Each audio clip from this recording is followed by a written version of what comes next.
트럼프 대통령이 어제 한국일자로 12월 9일에 MBC 방송과의 인터뷰에서 그 출생을 통한 미국 시민권 자동 부여 폐지에 대해서 계속 이제 입장을 표명을 했었는데 그 입장이 변함이 없는가?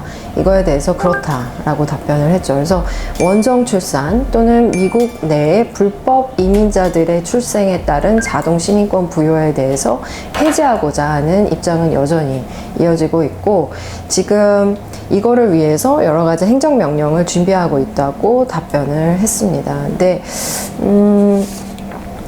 이게 사실은 이제 수정헌법 제14조와 정면으로 대치되는 내용이기 때문에 민주당에서 가만히 있지 않을 거고, 또 굉장히 많은 소송이 아마 제기될 거로 보입니다. 수정헌법 14조의 내용은 미국에서 출생하거나 귀화하거나 또는 행정 관할에 있는 모든 사람은 미국 시민으로 규정을 하고 있다는 내용입니다. 그래서 미국의 시민권은 기본적으로 속지주의와 어떤 여러 가지 예외 조항을 갖춘 것이 이제 기본적인 골자인데, 이거는 1898년도에 중국계 미국인이 이와 관련해서 제기한 소송에서 연방 대법원이 해당 해석을 판결을 확정을 하면서 이 내용이 지금까지 이어지고 있습니다.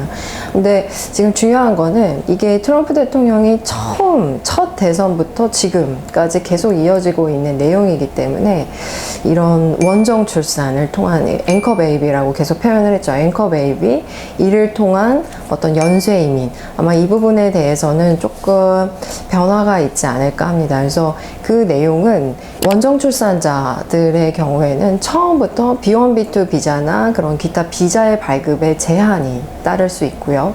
또는 임산부들의 미국 입국에 대해서 조금 입국의 거절률이 굉장히 높아질 거고, 그런 불법 이민자들의 출산 또는 이런 원정 출산자들의 출산의 경우에 시민권이라든지 여권을 발급하는 기관에서 그러한 서류를 발급하는 조건들이 굉장히 까다로워질 수 있습니다. 정말 출산을 목적으로 미국에 입국했는가, 아니면은 미국에서 순리적으로 자연스럽게 체류하는 어떤 신분이 있는 상황에서 자녀를 출산했는가. 그래서 뭐 여러 가지 문제, 이거를 입증하는 서류들, 뭐 6개월 이상 학생 비자 신분 또는 뭐 주재원 신분, 일하는 신분, 그러니까 여러 가지 법적 체류 상태에 대한 근거 자료가 아마 요구될 거로 보여집니다. 그래서 지금 트럼프는 원정 출산 또는 불법 이민자들의 출산 같이 부모의 법적 체류 신분과 상관없이 자녀들이 미국에서 출생을 했을 때 자동으로 시민권 부여되는 거에 대해서 폐지하고자 하는 입장이고,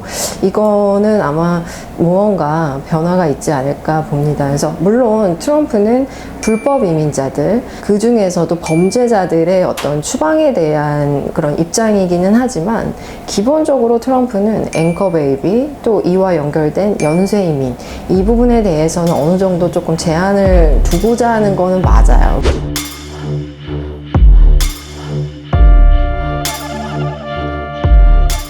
그래서 이거에 대해서 계속 업데이트가 필요할 것 같습니다.